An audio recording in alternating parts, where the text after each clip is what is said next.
Oke, silakan duduk. Terima kasih untuk semua pelayan Tuhan yang ada. Kalau sudah duduk semua, saya mau menyapa Anda sekali lagi dengan lambaian tangan yang terbaik tentunya ya. Katakan shalom. Belum semuanya, shalom. Senang sekali bisa berhadapan dengan Anda semuanya. Bapak Ibu Saudara, mungkin saya perlu memperkenalkan diri saya. Karena sebenarnya tadi saya ditanyain sama kompenian saya, Master ini berapa kali di Balikpapan? Saya sebenarnya ke Balikpapan itu sudah sering. Tapi kalau bicara berkhotbah di Balikpapan, di ibadah minggu, ini adalah percobaan saya yang ketiga. Kenapa percobaan saya yang ketiga? Karena 2 kali saya cancel Bapak Ibu Saudara untuk ada berada di hadapan Anda. Yang pertama saya sakit, yang kedua pita suara saya kena, dan pas kebetulan pesawatnya juga di-cancel seperti itu, jadi saya tidak bisa berhadapan dengan Anda. Tapi hari ini, puji Tuhan, saya bisa berhadapan dengan Anda semuanya, jadi ini percobaan ketiga. So, ada baiknya saya meminta maaf kepada Anda, dan perkenalkan diri saya, namanya adalah Daniel Febianto. Hari ini saya dipercaya untuk melayani GMS Palangkaraya, Kalimantan Tengah, Bapak Ibu. Kalau Anda ada yang main ke Kalimantan Tengah, ke Palangka khususnya, jangan sungkan untuk mampir dan katakan kepada kami, semua pelayan Tuhan di sana, mungkin jemaat di sana, katakan saya dari GMS Balikpapan. Kami sangat senang hati untuk menyambut Anda dan yang mengasihi Anda. Seperti itu ya, cukup itu aja. Istri saya 1, anak saya 2, masih kecil-kecil, masih lucu-lucunya dan masih aktif-aktifnya. Seperti itu. Oke, itu saja mungkin perkenalannya. Karena hari ini saya pengen membahas sesuatu yang sangat penting. Di bulan-bulan Desember ini kita banyak bicara tentang Natal, bicara tentang kelahiran Yesus. Oh, sebelumnya saya terlupa satu lagi. Semalam Pastor John Lee hubungin saya, telepon saya, beliau ada di Sampit, titip salam buat jemaat katanya. Mau diterima salamnya? Mau dibalikin, minggu depan aja balikin langsung ya. Karena saya tidak ketemu sama beliau, begitu. Itu saja salamnya ya. Kembali ke firman Tuhan hari ini, Bapak Ibu Saudara. Ini adalah bulan-bulan Natal, minggu depan juga Anda akan merayakan Natal, kami juga akan merayakan Natal di tanggal 24 nantinya. Dan kita seperti yang kita tahu, Natal itu bicara tentang kelahiran Yesus. 2000 tahun yang lalu dia lahir di dunia, di tengah-tengah umat manusia dengan satu tujuan untuk menyelamatkan. Menyelamatkan siapa? Kehidupan umat manusia, tentunya Anda dan saya hari ini juga. Walaupun pada saat itu kita belum lahir. Namun ada sebuah pergumulan, ada sebuah perenungan bagi saya. Kenapa kita masih merayakannya sampai tahun ini? Bukankah itu sudah dilakukan atau sudah terjadi 2000 tahun yang lalu? Kenapa kita harus merayakannya di hari ini juga, atau di tahun ini juga? Di sanalah saya menemukan sebuah jawaban, yaitu Tuhan Yesus pengen sekali. Dia bukan hanya sekedar dirayakan 2000 tahun yang lalu lahir di dunia. Dia rindu untuk memastikan setiap tahunnya yang kita rayakan bersama-sama bulan Natal ini, yaitu adalah apa? Dia rindu juga memastikan bahwa dia juga lahir bukan hanya di dunia, tapi di dalam kehidupan Anda dan saya. Amin. Oleh sebab itu hari ini saya mengambil sebuah tema sepanjang hari ini. Saya sebutkan judulnya, kalau Anda mau tulis judul, ketika Yesus lahir di dalam kehidupan kita. Seperti itu. Saya akan mulai dengan sebuah cerita, Bapak Ibu. Beberapa bulan lalu, saya punya kesempatan untuk berkhotbah di satu kota bernama Pontianak. Siapa yang berasal dari Pontianak? Ada? Ada? Enggak ada ya? Atau pernah ke Pontianak? Enggak juga. Ada. Aduh, kalau enggak ada, saya ganti ceritanya ini. Begitu. Pontianak ini sebenarnya sebuah kota yang punya kesan bagi saya, punya histori bagi saya. Karena pertama kali saya mengambil keputusan untuk menjadi seorang hamba Tuhan atau seorang full timer, saya diutus di satu kota bernama Pontianak ini. Itu terjadi sekitar 10 tahunan yang lalu, begitu. 10 tahun yang lalu ketika saya diutus di sana, waktu itu saya diutus dari satu kota Jakarta, namanya ya, Jakarta semua tahulah. Ketika saya di sana, saya mengalami sebuah, bukan hanya sekedar culture shock, tapi sebuah social shock lah ya di sana. Melihat kota yang, begini doang ya, kayak gitu ya. So sorry ya kalau Anda ada dari Pontianak seperti itu. Saya merasa tertekan di sana ketika kota ini kok tidak seperti kota di mana saya diutus, yaitu Jakarta, dan sebelumnya saya di Bandung. Dan saya mengalami sesuatu yang, oh kok begini ya kotanya. Ya singkat ceritalah, saya nggak mau cerita di sananya. Saya kembali ke Bandung dan lama saya tidak di sana, saya hanya 6 bulan di kota Pontianak. Nah terakhir di awal tahun kemarin, saya bisa diundang di sana dan berbicara di kota Pontianak ini. Nah di sanalah saya mengalami sebuah kata amazing itu loh ada di dalam diri saya. Saya mengalami sebuah apa ya istilahnya itu, kok luar biasa sekali ya kota ini ya. Tidak seperti 10 tahun lalu ketika saya ada di kota ini.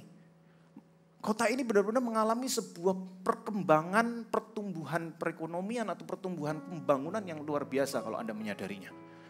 Ya ini dari sudut mata saya ya, sudut pandang saya. Saya menyempatkan untuk bicara, berkata kepada salah satu staf di sana, saya tanya, ada apa ya dengan kota ini ya? 10 tahun lalu ini kota ini tidak seperti ini. 10 tahun lalu itu kota ini menurut saya kota yang kurang maju. Tapi sekarang kota ini menjadi kota yang sangat maju. Cukup maju menurut saya. Macet di mana-mana itu sudah pertanda lah. Begitu ya. Nah ketika orang ini menjawabnya simple aja, tapi saya mau tangkap itu dan menjadi sebuah pelajaran dari kehidupan saya. Dia menjawab dengan simple aja seperti ini. Oh iya Pak, iya Pastor, soalnya gubernurnya udah ganti. That's it, simple, seperti itu saja. Saya nggak mendetail karena saya nggak mau masuk ke ranah politik, ini tahun-tahun politik, nanti saya nggak akan bicara tentang politik. Di sanalah Tuhan memberikan sebuah pelajaran di dalam kehidupan saya. Ternyata satu kota ketika mengalami perubahan pemerintahan, itu cara kerja kota itu, kehidupan kota itu bisa sungguh-sungguh berbeda. Seperti itu. Nah di sanalah saya menangkap sebuah poin bagi kehidupan saya. Benar ya, sama seperti hidup Anda dan saya loh. Siapa yang menjadi pemerintah di dalam kehidupan kita, itu yang akan menentukan bagaimana cara kehidupan kita. Benar begitu? Akan menentukan fokus hidup kita. Dan juga akan menentukan apa ya, kinerja, cara hidup kita lah, kurang lebih seperti itu. Nah di sanalah maka saya mengambil sebuah kesimpulan dan menuangkan di dalam khotbah ini, demikianlah kalau Yesus itu hidup di dalam kehidupan kita. Demikianlah kalau Yesus itu lahir di dalam kehidupan kita. Seharusnya cara hidup kita akan mengalami sebuah perubahan. Benar atau benar? Dulu sebelum Yesus lahir di dalam kehidupan kita, sebelum kita menjadi orang percaya, mungkin cara hidup kita seperti cara hidup dunia. Fokus hidup kita hanya untuk diri kita sendiri. Dan prioritas kehidupan kita mungkin diri kita sendiri. Nah, hari ini harusnya ketika kita menyadari bahwa Yesus itu lahir dalam kehidupan kita, seperti hari ini saya pengen memastikan kalau Yesus itu sudah lahir dalam kehidupan Anda, maka cara hidup kita itu harusnya berbeda. Nah, sepanjang hari ini saya akan menyampaikan bukan hanya sekedar cara hidup, tapi juga bicara tentang apa yang saya sampaikan hari ini, yang pagi ini saya kok rindu menyampaikan sebuah prioritas. Kalau Yesus sudah lahir dalam kehidupan kita, kok saya yakin prioritas kehidupan kita itu pasti berbeda ketika dulu Yesus belum lahir dalam hidup kita. Saya tidak menganggap bahwa Anda mungkin menjadi orang yang, dulu sebelum cinta Tuhan jahatnya minta ampun, jadi prioritas hidupnya hanya untuk bicara tentang kejahatan. Enggak, mungkin dulu sebelum Anda terima Yesus, belum menjadi orang percaya, Anda bukan orang jahat, orang yang baik. Anda fokusnya benar, fokusnya adalah prioritas hidupnya adalah untuk keluarga misalnya. Karena adalah orang family man seperti itu. Tidak ada yang salah di sana sebenarnya. Tapi hari ini saya ingin memberikan sebuah kebenaran firman Tuhan kepada Anda bahwa prioritas yang benar dalam kehidupan kita itu harusnya apa? Yuk bersama dengan saya kasih sebuah PowerPoint bagi Anda. Saya akan mulai dengan satu statement yang saya ambil dari Stephen Covey, seorang penulis buku dari Seven Habits. Kalau Anda tahu buku Seven Habits ini sangat terkenal sekali pada saat itu. Dan penulisnya adalah Stephen Covey, bukan kopi ya. Kalau Anda belum minum kopi mungkin Anda pikirannya ini kopi nih, seperti itu. Dia menyebutkan sebuah statement yang bagus sekali, kata seperti ini. The main thing is to keep the main thing the main thing. Saya ulangi, the main thing is to keep the main thing the main thing. Bahasa Indonesianya adalah seperti ini, hal yang utama di dalam kehidupan kita adalah mengutamakan hal yang utama yang harus diutamakan. Saya ulangi ya, ini penting sekali. Hal yang utama dalam hidup kita adalah mengutamakan hal yang utama yang harus diutamakan. Inilah yang disebut dengan prioritas. Prioritas itu sendiri, kalau saya bisa memberikan sebuah arti secara cepatnya bagi Anda, next slide, dikatakan seperti ini. Prioritas adalah kata yang mengacu pada seseorang atau sesuatu yang dianggap lebih penting daripada yang lain, sehingga perlu didahulukan. Saya kasih contoh aja. Bapak Ibu Saudara, kalau Anda menganggap kesehatan itu penting seperti itu, Anda pasti akan mendahulukan atau mengutamakan kesehatan Anda. Anda akan fokus dan antusias untuk berolahraga, benar begitu? Lalu Anda akan pilah-pilah makanan. Makanannya harus bernutrisi bagi tubuh saya. Mungkin Anda juga akan yang memperhatikan bentuk badan Anda juga akan memasukkan suplemen lebih dalam tubuh Anda. Karena apa? Karena Anda menganggap kesehatan itu penting bagi kehidupan Anda. Kesehatan yang utama dalam kehidupan Anda. Sehingga semuanya Anda akan utamakan atau Anda akan dahulukan. Yang lain lagi saya kasih contoh. Di bank biasanya, itu ada istilahnya adalah nasabah prioritas. Kalau Anda punya label nasabah prioritas dari satu bank tersebut, Anda masuk itu tidak perlu ngantri, benar? Langsung punya akses khusus seperti itu, dan Anda akan berhadapan dengan orang-orang yang sudah terlatih untuk melayani Anda dengan baik. Demikian juga sebenarnya di gereja ini. Kalau Anda baru pertama kali hadir beribadah di tempat ini, Anda disebutkan adalah very important person atau VIP, begitu. Sebenarnya semua Anda ini adalah penting di hadapan Tuhan. Anda berharga di mata Tuhan. Makanya Anda dilayani dengan sedemikian rupa di dalam gereja ini. Seperti itu. Nah, itulah istilah dari prioritas. Nah, makanya yang saya ingin sampaikan kepada Anda, hari ini saya ingin bertanya, apa yang Anda anggap penting di dalam kehidupan Anda? Kalau hari ini Yesus itu sudah lahir di dalam kehidupan Anda, dan Anda menjadikan Dia sebagai Tuhan dan Raja, harusnya yang utama dari kehidupan kita itu, kehidupan Anda itu sudah berubah. Dialah yang harus menjadi prioritas dalam kehidupan kita. Karena Dia Raja, karena Dia Tuhan. Ini yang saya rindu pastikan di dalam kehidupan setiap jemaat. Ketika kita datang Natal, kita bukan hanya merayakan sebuah perayaan hari besar dari sebuah agama Kristen yang kita anut. Tapi kita perlu mengerti bahwa perayaan Natal itu bukan hanya sekedar kita sukacita saja, yes Tuhan sudah lahir, enggak. Hari ini Tuhan mau memastikan, di tahun ini Tuhan mau memastikan dalam kehidupan Anda, apakah Dia juga lahir dalam kehidupanmu. Dan bukan hanya berhenti Dia lahir, apakah Dia diizinkan untuk menjadi Raja di dalam kehidupan Anda. Dan kalau Dia Raja, berarti Dialah prioritas di dalam kehidupan kita. Itulah yang Tuhan mau terjadi dalam kehidupan kita bersama-sama. Terlebih lagi, saya rasa firman Tuhan ini baik sekali untuk mempersiapkan kita di tahun depan. Prioritas ini sebenarnya sebuah kebenaran yang basic sekali buat kita.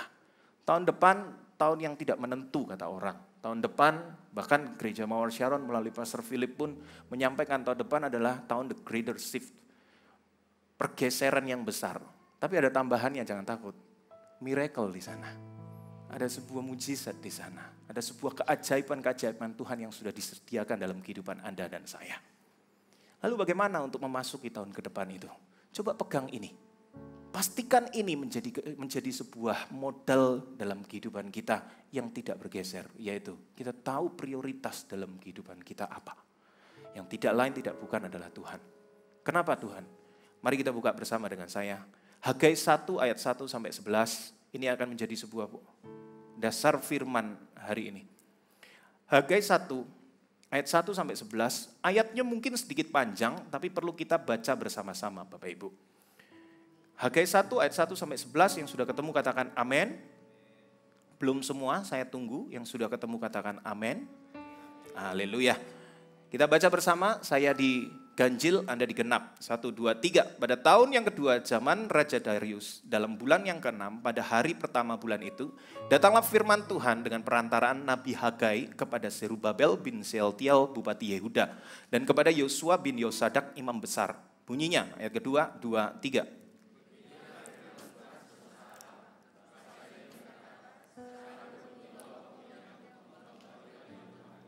Maka datanglah firman Tuhan dengan perantaraan Nabi Hagai, bunyinya. 2, 3.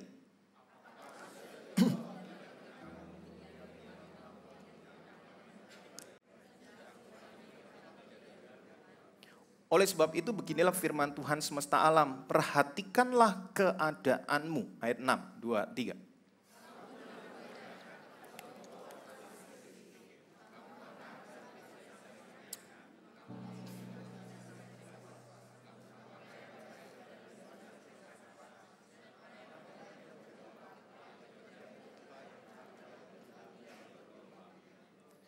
Beginilah firman Tuhan semesta alam, perhatikanlah keadaanmu. 2, 3.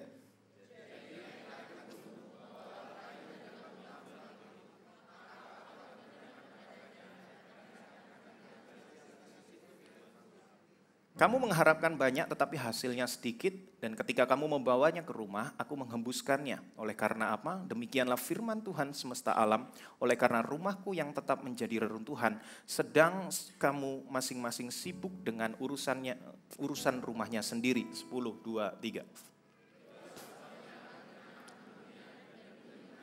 Ayat 11 kita baca bersama, 2, 3. Dan aku memanggil kekeringan datang ke atas negeri, ke atas gunung-gunung, ke atas gandum, ke atas anggur, ke atas minyak, ke atas segala yang dihasilkan tanah, ke atas manusia dan hewan, dan ke atas segala hasil usaha. Bapak Ibu, firman Tuhan yang ditulis di Hagai ini adalah sebuah teguran kepada bangsa Yehuda pada saat itu. Kisahnya adalah mereka diizinkan kembali dari pembuangan di Babel. Nah, ketika mereka pulang dari pembuangan dari Babel itu, tujuan awalnya memang yang Tuhan instruksikan kepada mereka, ayo bangun bait Allah. Bangun bait Allah terlebih dahulu. Singkat cerita mereka mulai membangunnya. Tapi mungkin di tengah-tengah pembangunan itu banyak sekali tekanan di dalam pembangunan tersebut. Sehingga mereka mulai meninggalkan pembangunan bait Allah pada saat itu. Nah, ketika mereka kembali meninggalkan pembangunan bait Allah itu, mereka mulai mengurusi membangun rumahnya sendiri, mengurus ladang di rumahnya, seperti itu. Sehingga Tuhan tegur mereka melalui Bupati Yehuda pada saat itu, melalui Nabi Hagai kepada yang pertama, kepada bupatinya terlebih dahulu, Bupati Yehuda. Dan juga kepada Yosua bin Yosadak, itu imam besarnya. Kalau imam besar itu kalau sekarang itu kita bisa bilang pendetanya gitulah ya. Itu Tuhan tuh tegur semuanya. Sebangsa-bangsanya, sepemimpin-pemimpinnya, bahkan imamnya ditegur. Ditegur karena apa? Mereka sudah melupakan pembangunan bait Allah pada saat itu. Hari ini saya tidak bicara tentang pembangunan gereja. Karena pada saat itu kalau Anda harus mengerti bait Allah itu diartikan adalah Tuhan Allah sendiri. Karena ingat, di zaman perjanjian lama, bangsa pilihan Allah, bangsa Yehuda ataupun bangsa Israel, kalau mau ketemu sama Tuhannya, mereka harus melalui imam besar dan itu harus ada di bait Allah. Puji Tuhan kita hidup di dalam perjanjian baru hari ini. Kita nggak perlu lagi harus melalui hamba Tuhan atau pendeta seperti itu untuk ketemu Tuhan. Karena ketika Yesus mati di atas kayu salib, tirai itu sudah dibelah. Sehingga kita punya akses secara langsung untuk datang kepada Tuhan, untuk menaikkan doa-doa kita. Tapi memang pertemuan seperti ibadah seperti ini di bait Allah atau di gereja Tuhan tetaplah penting. Makanya Tuhan tulis, ingatlah dan kuduskanlah hari Sabat. Makanya jangan dilewatkan ya, setiap ibadah yang ada. Seperti itu. Nah, kembali lagi di sini. Mereka mulai lupa untuk membangun kembali bait Allah. Seperti ini. Sehingga Tuhan tegur dengan keras, bukan hanya tegur secara kata-kata atau secara firman Tuhan, bahkan secara kehidupan mereka.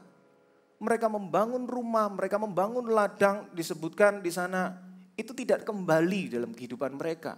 Mereka seperti sia-sia, mereka bekerja siang malam seperti itu. Tetap tidak ada sebuah berkat yang didapatkan di dalam kehidupan mereka. Karena apa? Ternyata Tuhan tegur mereka, karena kamu sudah salah secara prioritas. Ya, kalau Anda lihat di sana, rumah Tuhan ini bicara tentang apa? Tuhan Allah sendiri. Lalu yang kedua, kalau bicara rumah pribadi itu bicara tentang apa? Keluarga. Dan pekerjaanmu atau ladang itu bicara tentang apa? Pekerjaan. 3 hal inilah prioritas di dalam kehidupan kita harusnya. Tapi tidak boleh berkurang dan tidak boleh tumpang tindih. Atau urutannya haruslah benar. Yang pertama ditulis di sana haruslah Tuhan yang menjadi prioritas kehidupan kita. Lalu yang kedua barulah keluarga, lalu yang ketiga barulah pekerjaan. Satu lagi dalam firman Tuhan, Tuhan ajarkan tentang prioritas ini. Kejadian 26 ayat 25, saya bacakan aja kepada Anda. Ishak, siapa yang gak tahu Ishak? Ishak adalah orang yang diberkati Tuhan sedemikian rupa. Kejadian 26 ayat 25 dikatakan seperti ini. Sesudah itu Ishak mendirikan mezbah di situ dan memanggil nama Tuhan. Ia memasang kemahnya di situ, lalu hamba-hambanya menggali sumur di situ. Jelas sekali sebuah urutan yang digambarkan melalui firman Tuhan, melalui kehidupan Ishak. Yang pertama selalu bicara tentang mezbah, yaitu apa? Tuhan Allah kita. Lalu yang kedua apa? Kemah, yaitu keluarga. Nah, yang ketiga, sumur itu bicara tentang pekerjaan. Nah, apa yang menjadi prioritas dalam kehidupan Anda hari ini? Semoga melalui firman Tuhan hari ini, khotbah hari ini, Anda akan diingatkan kembali. Bahwa ketika Yesus lahir dalam kehidupan kita, kalau dia jadi raja, dialah yang harus menjadi utama dalam kehidupan kita. Saya mau menceritakan satu cerita. Bapak Ibu, siapa yang tahu Yakub? Semua tahu Yakub ya? Kita buka bersama-sama satu ayat. Banyak ayat sebenarnya, saya ingin mengajar kepada Anda. Banyak ayat enggak apa-apa ya. Semoga Anda mengerti dalam hal ini. Kejadian 28 ayat 20 sampai 21.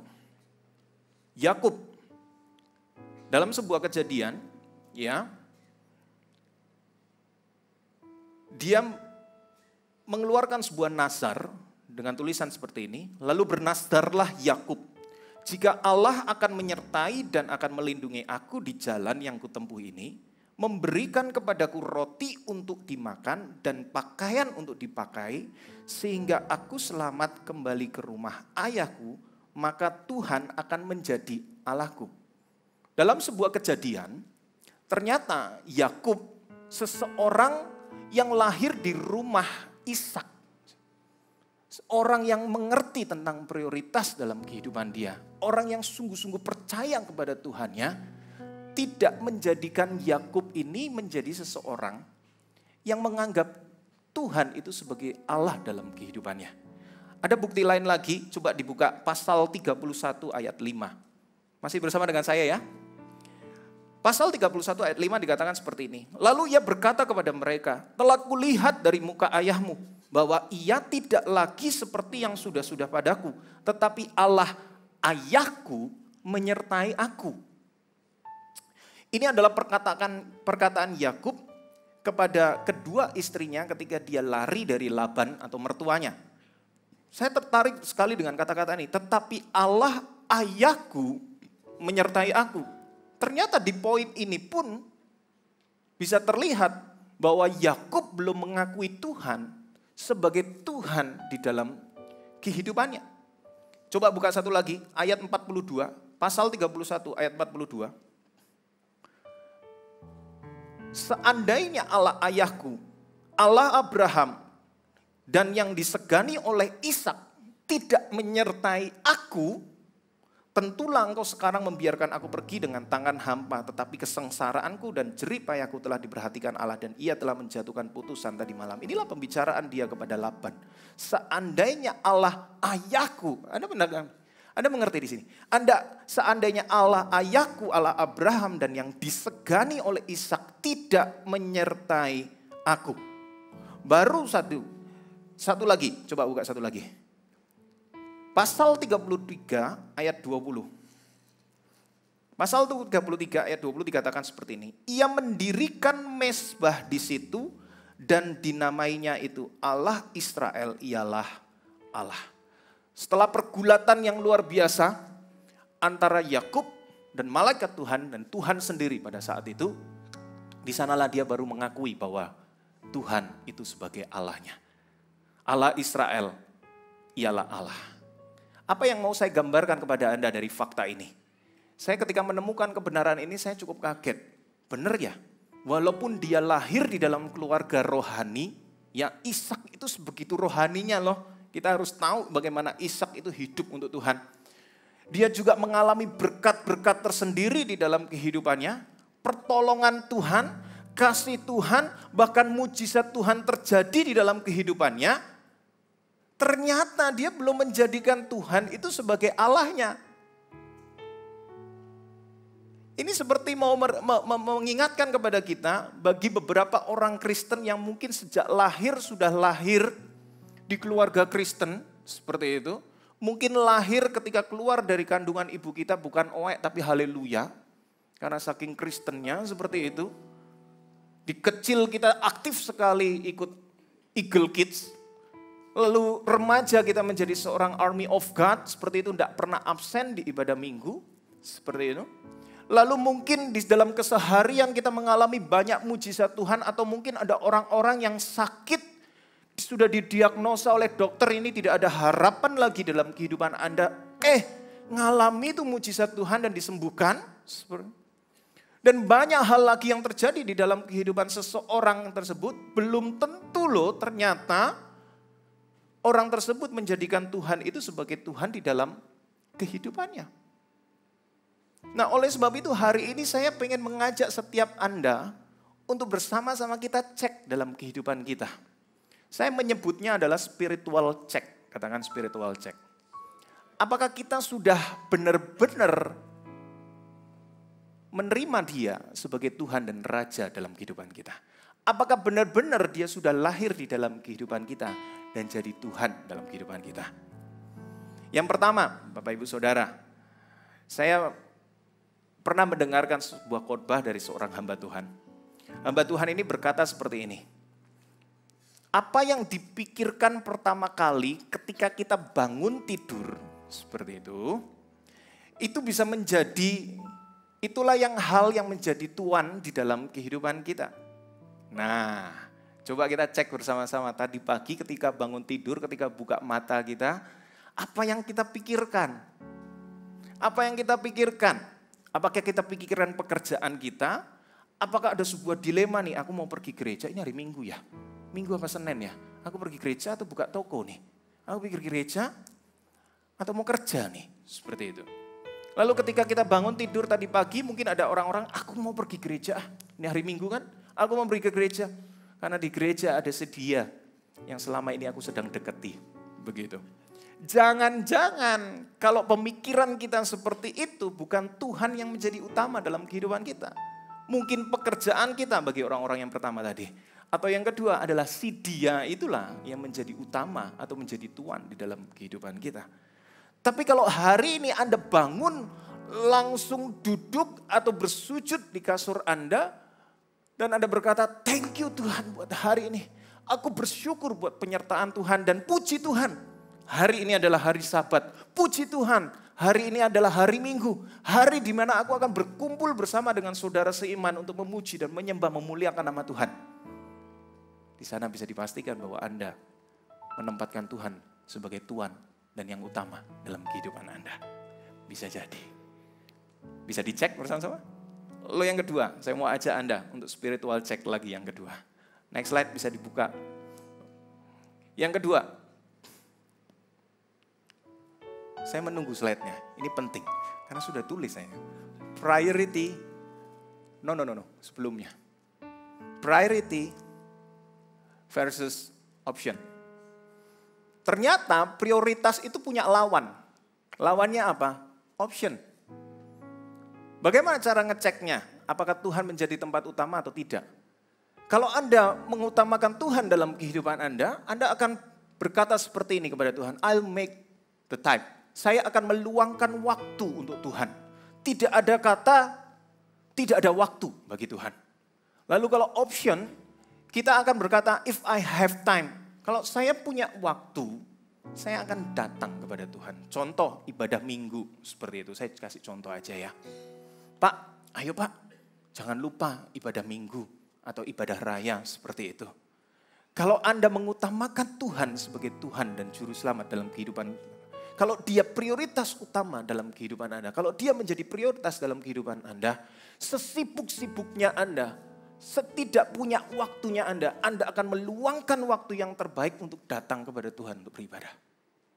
Tapi kalau Anda katakan, ayo Pak datang ibadah, nanti ya kalau saya punya waktu ya. Pak, ibadahnya kan hari Minggu ada 4 kali, pagi, siang, sore, dan malam. Bisa kok dipilih, iya. Nanti di mana saya lowong, saya akan datang, seperti itu. Bisa dipastikan Tuhan hanya menjadi sebuah opsional dalam kehidupan Anda. Contoh lagi. Menurut Anda doa itu penting atau tidak Bapak Ibu? Sungguh penting. Penting ya? Kalau Anda merasa doa itu penting, berarti Anda akan meluangkan waktu yang terbaik untuk kita berdoa di hadapan Tuhan. Tapi kalau doa aja nantilah, bangun pagi masih capek atau harus cepat-cepat karena terlambat seperti itu. Saya tak doa siang aja, waktu jam makan siang. Ternyata jam makan siang pekerjaan masih banyak, nggak sempat makan siang ada cepet-cepet, ya sudahlah nanti sore pulang kerja. Pulang kerja karena lembur kebanyakan pekerjaan seperti itu, capek, aduh Tuhan aku capek sekali. Aku berdoa dalam nama Yesus, tak aminnya besok aja ya Tuhan ya, karena ketiduran atau apa seperti itu. Di sanalah bisa dipastikan bahwa doa itu hanya sekedar optional bagian kehidupan Anda. Semoga ini menjadi cek bagi kehidupan kita. Tuhan itu di posisi apa? Apakah dia prioritas? Apakah dia hanya sekedar optional di dalam hidup kita? Ngerti? Coba bisa dicek bersama-sama. Satu lagi. Spiritual check yang ketiga yang saya akan berikan kepada Anda. Apa yang menjadi tujuan di dalam kehidupan Anda? Next slide. Makanya saya tulis visi Tuhan itu versus visi pribadi. Apa yang menjadi visi di dalam kehidupan Anda? Kalau visi pribadi kita itu ada di atas visi Tuhan, seperti itu, berarti bisa dipastikan bukan dialah prioritas utama atau tempat utama dalam hidup kita. Namun sebaliknya kalau visi Tuhan itu adalah visi pribadi kita, kalau kita tahu visi Tuhan itu adalah visi di dalam kehidupan kita, bisa dipastikan dialah tempat utama di dalam kehidupan Anda. Hari ini, Bapak Ibu Saudara, harusnya kita mengerti kalau kita diciptakan oleh Tuhan, seharusnya kita tahu bahwa Tuhan itu punya visi di dalam kehidupan kita. Saya sering ditanyai, Pak, gimana sih cara cari visi Tuhan di dalam kehidupan kita, Pastor? Gampang aja, enggak usah jauh-jauh. Anda lihat aja di gerejamu ini. GMS ini adalah gereja yang terus berada di dalam visi Tuhan. Gereja ini adalah gereja yang tidak sempurna, saya tahu. Tapi yang saya tahu, selama 20 tahun saya ada di gereja ini adalah gereja yang terus berada di dalam poros kehendak Allah. Gereja yang terus mengerjakan visi Tuhan. Makanya hari ini kalau Anda tanya, apa yang menjadi visi pribadi Bapak atau visi pribadi pastor? 1, 1000 gereja lokal dan 1 juta murid. 2030, 300 gereja lokal. Itulah visi pribadi dalam kehidupan saya. Yang tidak lain, tidak bukan adalah visi Tuhan. Ah iya, Bapak kan pendeta, Bapak kan full timer. Ya iyalah itu jadi visi hidup Anda. Oh tidak, tidak menjamin loh. Tidak menjamin loh. Saya tidak bisa bicara di luar sana. Mungkin ada orang-orang yang seorang pendeta atau seorang hamba Tuhan, tapi visi hidupnya hanya untuk dirinya sendiri. Bisa jadi ada. Oleh sebab itu hari ini gak ada bedanya mau pendeta atau tidak. Toh kita diciptakan sama. Kita diciptakan oleh Tuhan dan Allah kita. Ketika Tuhan menciptakan Anda atau menciptakan saya, itu dengan sebuah rencana, dengan sebuah planning, Dan ujung-ujungnya semua rencana itu adalah untuk mempermuliakan nama Tuhan. Sebab itu hari ini apa yang menjadi visi kehidupan Anda? Kalau visi hidupmu hanya untuk dirimu, dan diriku saja, berarti bisa dipastikan Tuhan bukan menjadi tempat utama dalam kehidupanmu. Katakan amin. Sebab itu hari ini, semoga sehari ini apa yang saya sampaikan kepada Anda dengan spiritual check ini Anda bisa mengerti bahwa Tuhan harus ditempatkan menjadi tempat yang utama di dalam kehidupan kita. Karena yang pertama, prioritas dalam kehidupan kita haruslah Tuhan. Lalu bagaimana yang kedua? Yang kedua,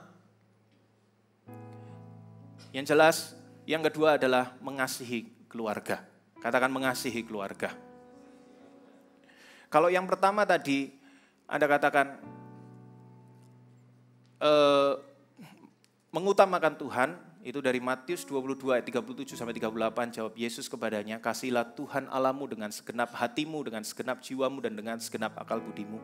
Itulah hukum yang utama dan pertama." Iya, bukan hanya sekedar pertama loh, tapi juga yang terutama.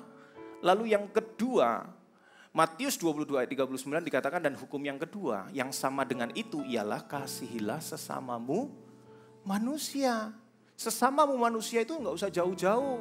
Yang terdekat aja siapa? Keluarga kita, suami kita, istri kita, anak-anak kita, orang tua kita. Itulah sesamamu manusia. Dimulailah dengan mengasihi keluarga kita. Saya nggak akan panjang lebar tentang keluarga. Minggu lalu banyak dibahas dengan detail oleh Pastor Philip. Kita di live streamingkan semuanya tentang keluarga. Bapak Ibu Saudara, tapi yang jelas saya menemukan sebuah gambaran seperti ini. Tuhan Yesus lahir ke dunia, ya.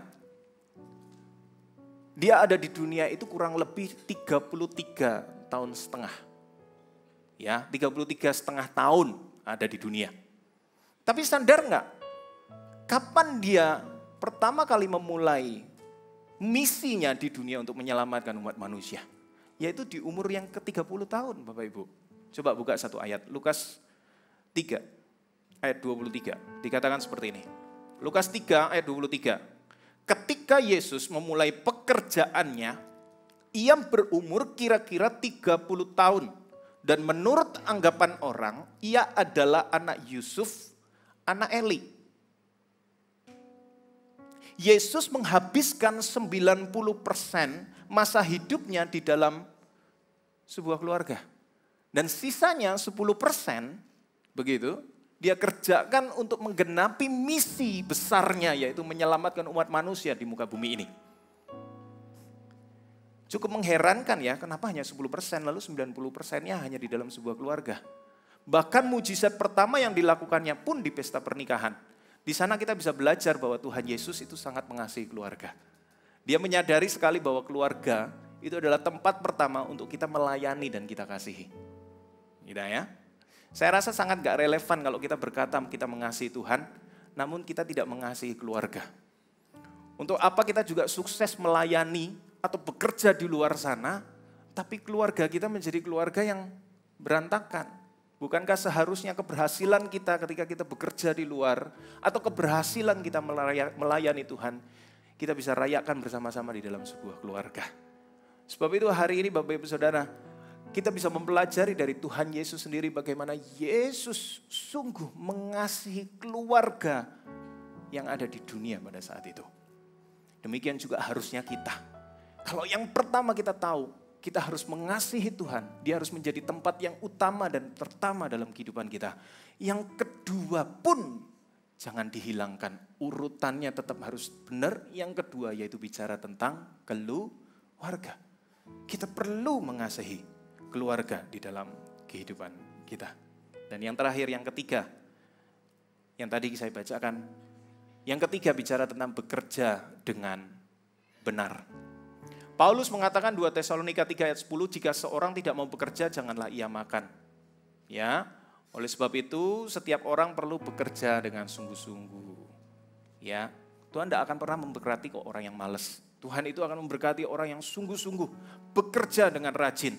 Seperti Amsal 10 ayat 4 dikatakan, tangan yang lamban membuat miskin, tetapi tangan orang rajin menjadikan kita kaya. Ya, 3 hal ini menjadi prioritas dalam kehidupan kita. Jangan ada yang hilang satupun, tapi urutannya pun harus sama. Yang pertama, Tuhanlah yang menjadi utama. Lalu yang kedua, bicara tentang bagaimana kita harus mengasihi keluarga kita. Lalu yang ketiga, Bapak Ibu Saudara, bekerjalah dengan sungguh-sungguh. Karena pekerjaan kita itu juga pelayanan kita. Kita diutus di tengah-tengah dunia. Kita seperti domba di tengah-tengah serigala.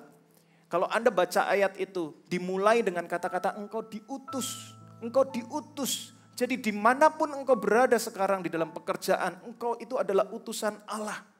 Jadi kalau bicara tentang utusan, berarti yang namanya pendeta atau hamba Tuhan itu bukan hanya orang yang berdiri di tempat ini. Tapi Anda semuanya, nanti ketika ada di marketplace, adalah hamba-hambanya Tuhan. Adalah orang-orang utusannya Tuhan untuk membawa nama Tuhan di tengah-tengah dunia ini. Katakan amin.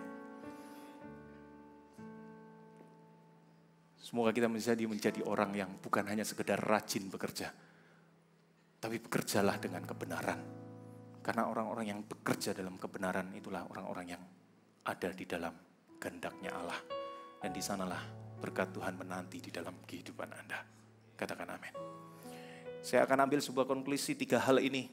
Kenapa orang yang menjaga prioritas dapat membuat hidupnya akan berkualitas. Yang pertama, prioritas mengarahkan orang untuk mengutamakan hal yang penting. Bukan hanya yang mendesak, Bapak Ibu.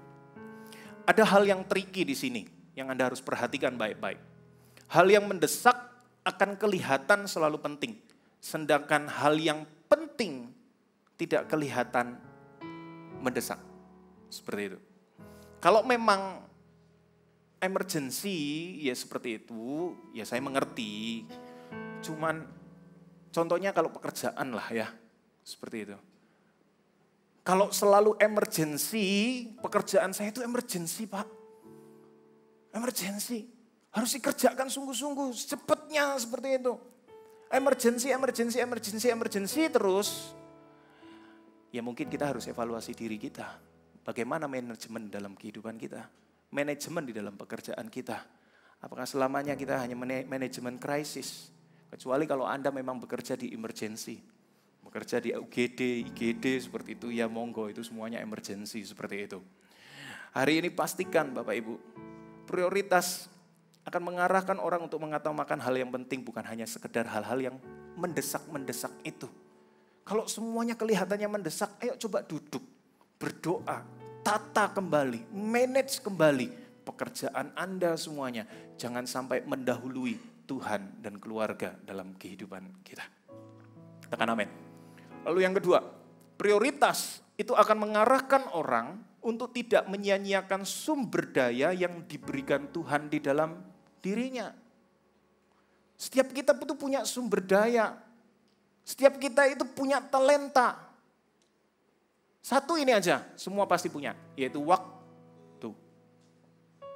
Itu sumber daya yang paling berharga yang harusnya Tuhan berikan dalam kehidupan kita. Setiap kita punya 24 jam. Dalam 1 hari, 7 hari dalam 1 minggu. Ada yang lebih Bapak Ibu? Enggak ada, semuanya sama semuanya. Tapi kenapa setiap orang akan berkata, aku enggak punya waktu. Ayo kita ibadah, enggak punya waktu.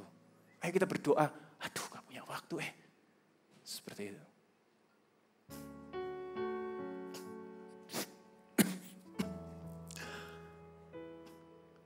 Tapi kalau kita bisa menata prioritas kita tahu yang utama harus didahulukan. Yang penting harus didahulukan, yaitu yang pertama adalah Tuhan. Saya yakin kita tidak akan menyia-nyiakan sumber daya yang Tuhan berikan di dalam kehidupan kita. Katakan amin. Lalu yang ketiga, yang terakhir. Prioritas yang benar akan membuat orang tersebut memiliki kekuatan untuk mengerjakan semuanya. Kenapa saya bisa katakan seperti itu? Orang yang mengutamakan Tuhan, karena saya ulangi ya dari awal ya, saya nggak boleh diulang dari awal. Sekarang orang yang mengutamakan Tuhan, karena dia tahu Tuhan itu penting dalam kehidupannya. Kenapa dia penting? Karena dia adalah raja dalam hidupnya. Bagaimana orang menganggap dia menjadi raja atau menjadi Tuhan? Karena dia sudah memasukkan Tuhan di dalam kehidupannya. Dan ketika Tuhan ada dalam hidupnya, itu akan memberikan kekuatan dan penyertaan di dalam setiap kehidupan kita. Katakan amin. Sebab itu, prioritas yang benar akan membuat orang tersebut memiliki kekuatan untuk mengerjakan apapun yang ada di depannya. Tahun depan, kalau kita punya prioritas yang benar, kelihatannya simple ya. Tapi kok saya yakin, kita akan menghadapi tahun depan dengan kekuatan yang supranatural bersama dengan Tuhan Allah kita. Tahun depan, yang kata dunia tidak pasti, kok saya yakin ya. Kalau prioritas kita adalah Tuhan, semuanya akan yakin, semuanya akan pasti. Yaitu pasti Tuhan beri kekuatan. Tuhan pasti akan menyertai setiap kehidupan kita. Katakan amin. Mari bangkit berdiri semuanya Bapak Ibu Saudara.